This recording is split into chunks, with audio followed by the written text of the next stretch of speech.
Hello, and welcome to my second tutorial on how to upcycle plastic bags into useful products. To start making the Playe material, we're going to need to understand about the material itself, what plastic is. And we're going to be working with two main materials, which is high density polyethylene or low density polyethylene. So high density is like a very common bag that you've probably seen in the supermarket or things like that. It's really thin, it's really flimsy. And then low density polyethylene, which it could be your sort of common garbage bag that is quite shiny, and it comes in a range of colors as well.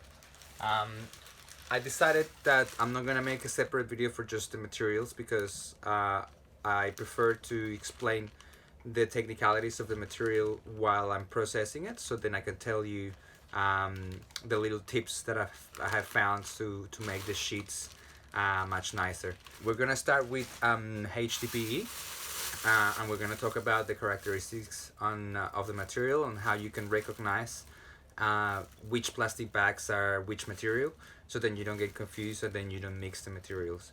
Ideally, to keep the recyclability of the material, you want to keep it the same material. That's not always possible, but ideally that's what you want to do. So that's why it's really important to know what materials you're using. So cool, let's get started. So for this process, what you're going to need is mainly some scissors, an iron, like any clothes iron is good, and you're also going to need either greaseproof paper or baking paper, and I use this like large roll of architect's tracing paper, which gives you like a large format of paper so you can do bigger sheets. I chose two different bags of high density polyethylene to do this demonstration. To show you as well the difference between the two of them. So the blue one is very thick. It's quite a sort of tough piece of plastic, and the white one is a much thinner one. You can almost tell by the sound. It's quite a low pitch and quite a high pitch sound. But then they're both the same materials. They just made out of different densities. This is one way to tell what type of plastic this is by the sound, because this is quite a high-pitched sound.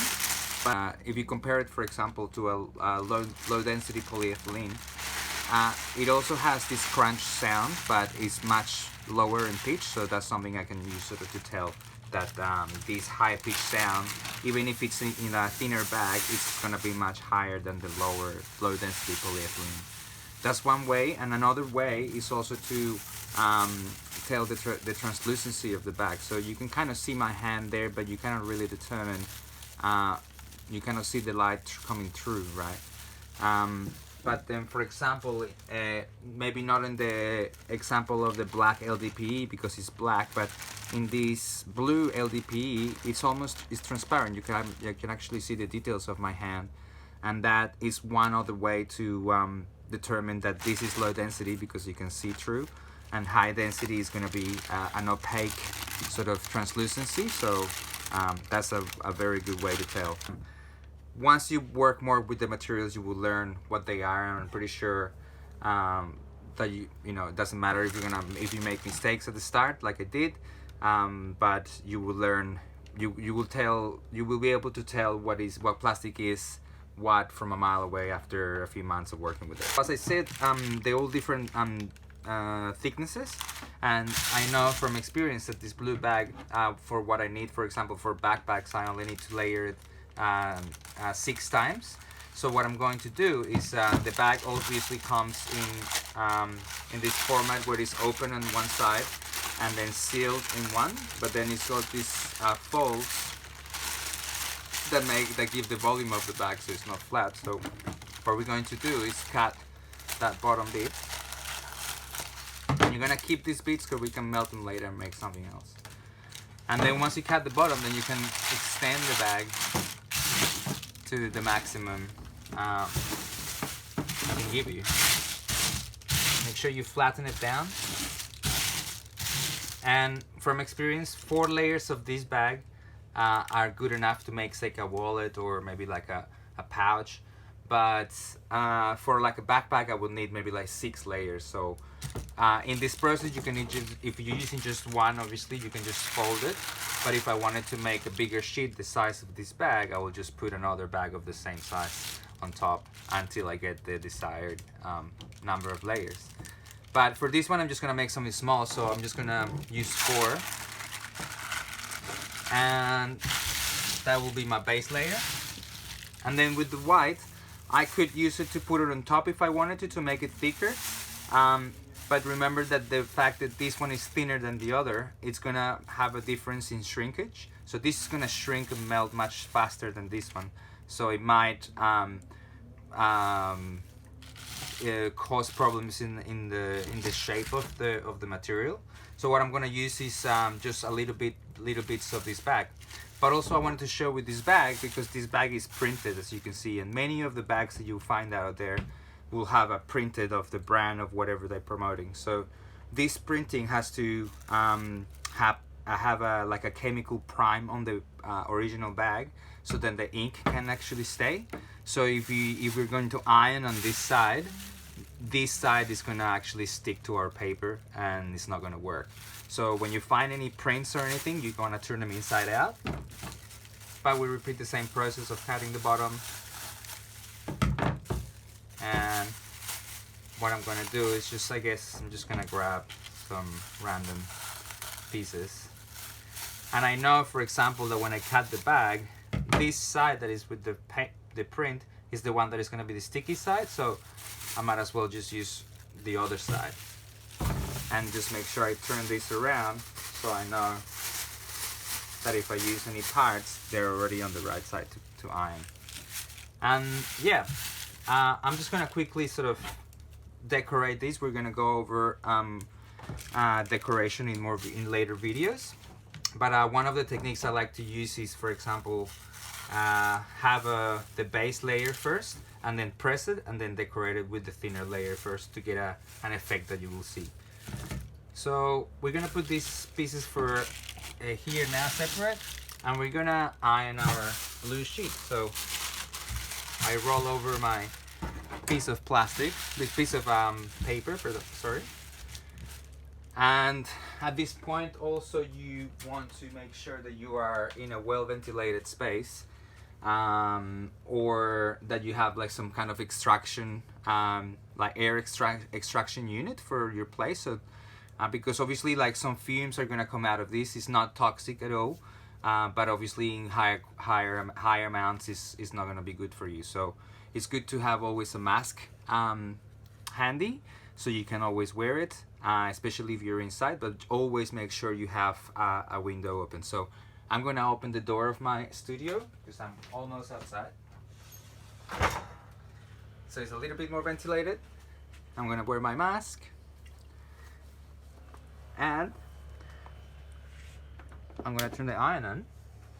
And the iron normally works, for me, it works in the linen, in between cotton and linen setting. But obviously it depends on the thickness of your plastic, how much heat you need to apply. So you have to play with the settings of your iron and see what works for you. But once you have the material laid out, another thing to have in mind is where the actual holes of the bag are. So this is sealed, and then the original seal of the bag was on the bottom. But so the holes now are on both sides. So what we're gonna do is be pressing the material with heat. So we're gonna seal it all, but obviously air is gonna get trapped in it. So we wanna make sure that we push all that air out as much as possible, so then we don't have parts that are bubble and then break, and you know. So the iron should be pretty warm already. We're gonna roll our paper over, and then we're gonna start ironing. And the idea is to spread the heat as evenly as possible. So if I iron here, I must make sure I iron here. And it depends definitely on your plastics, on the type of your plastics, but you can sort of gauge how much speed do you need according to the thickness of it. So this one is quite thick, so I can go rather slow. because I need time for the heat to bond the material. So I go up and down.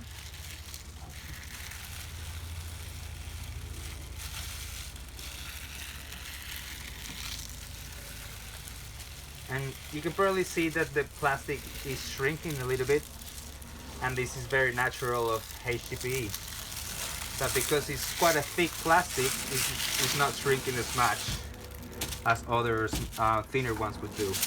Every time we stop, we want to make sure we flatten the sheet.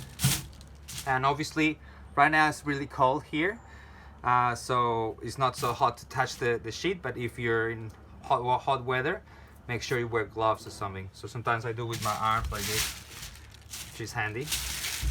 But then you can see how the sheet is already bonded in one piece, but the other side, it still has some parts that need some attention. So we definitely want to do it on both sides. So I repeat that action, up and down. And remember, I'm doing it at this speed because of the thicknesses of this plastic. But any other thinner plastic or other types will react differently.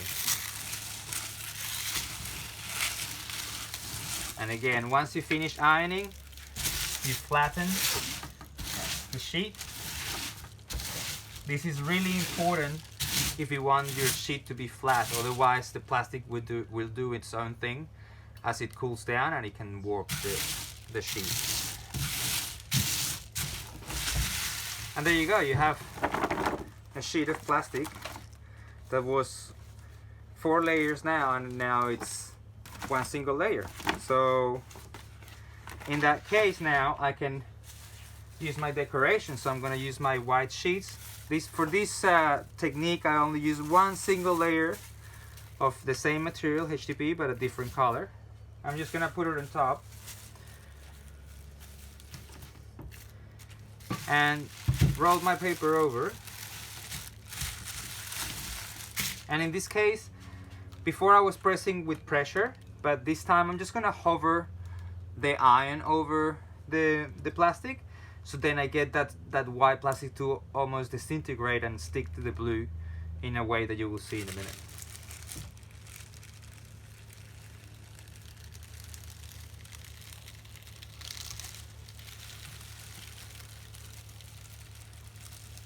You see that if I hover, all these holes open, but if I press hard, the sheet kind of has less time to actually disintegrate, and it bonds to the blue plastic, so it creates less holes. So that's one amazing technique to decorate the plastic, and there is a ton of different ways that you can play with it. So again, we flatten.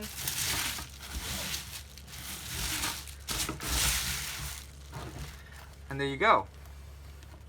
The white is completely fused, and it created that amazing pattern on the right and here that I was just hovering the iron just with very little pressure, and then this is the side that I added pressure. So that's one of the ways that you can do, and it obviously works with the different colors. So now it's time to, get creative. So that's your sheet of Hdpe, and now what we have to do now is just cut out a pattern of it and then make something else. So now we're going to move to make an Ldpe, or low density polyethylene sheet, which is slightly different but a very similar process. So in this one, this is a low density polyethylene sheet. It used to be a plastic bag that holds coffee beans. And then this blue one is also the same material, but this one, as I said before with Hdpe, this one is being printed on this side. So I know that if I can read it on this side, that's the side that they've been printed, and then the other side is going to be the good side to iron. I want to make sure that I take note of that, otherwise this material, because it's quite an industrial sort of ink and primer, is going to stick to our paper and ruin our process. And in this process, I wanted to use this one as well, because this is quite a tough plastic too, and I really like to use it because it's quite light but also shiny, and it comes in really nice colors.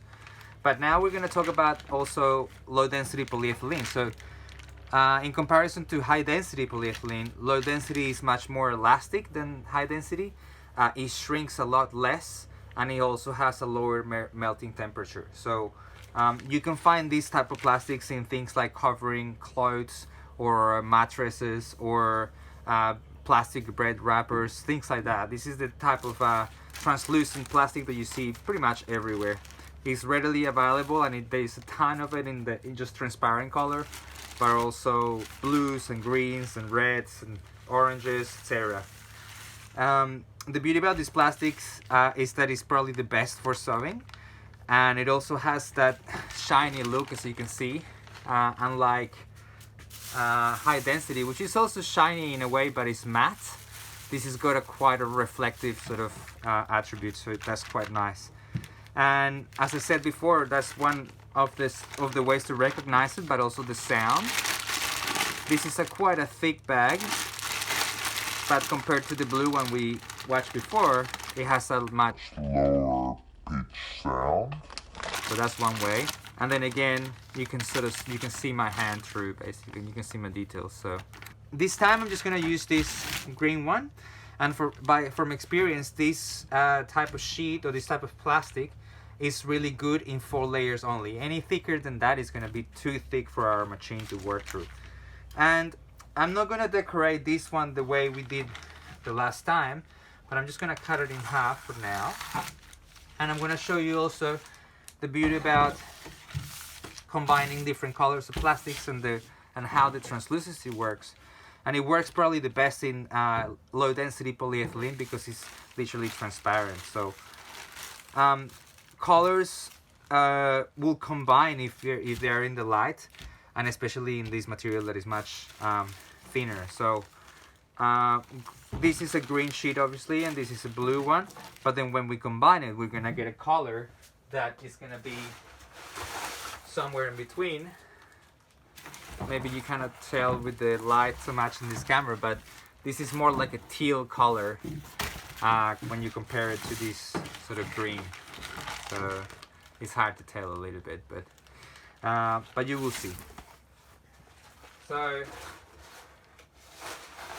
in order for our plastics to combine, it really depends what color you want to be the dominant one.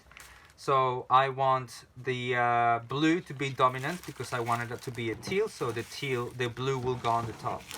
And just make sure that it's just one layer. I'm gonna cut it to size. And so that's 2 layers, and I'm gonna fold it so I get 4 layers from the green and 2 from the blue, so that gives me 6 layers. And it will be a little thick, but that's okay. And then we put our paper over, and then we just iron just like in the last time. I know my holes are kind of all around, so it doesn't really matter where I iron. And then just distribute the heat as evenly as possible again. With this material, it's going to shrink a lot less, so you can be quite hard on pressing and making sure it's well bonded. Sometimes, because it's quite elastic, it tends to have a bit more difficulty to bond than high density polyethylene, that just literally just sticks together so easily. So again, we flatten the sheet in a row, and we do the other side. You can see the difference now in color. It's not a blue or a green anymore, it's a teal. I love this color. We press. And it's really interesting as well that how the air gets trapped inside the fabric, inside the material, creates this amazing pattern of wrinkles that is always different from sheet to sheet. There is no the same. There you got it. So I've ironed through both times. Maybe I will do 1/3 time here. If you see that there is any bubbles or any bits that didn't kind of quite stick, you can just go over.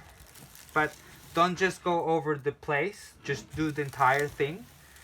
So you apply the heat to the entire sheet so it shrinks evenly. And then in the area that you need to cover, just make sure you hover a little bit longer and press. So you can have a tea towel ready, so you can just press without burning your hands. I've done it many times. And there you go. That's your teal sheet, which is gonna be a really nice thick layer to make some robust wallet or pouch or something like that, which we'll do next.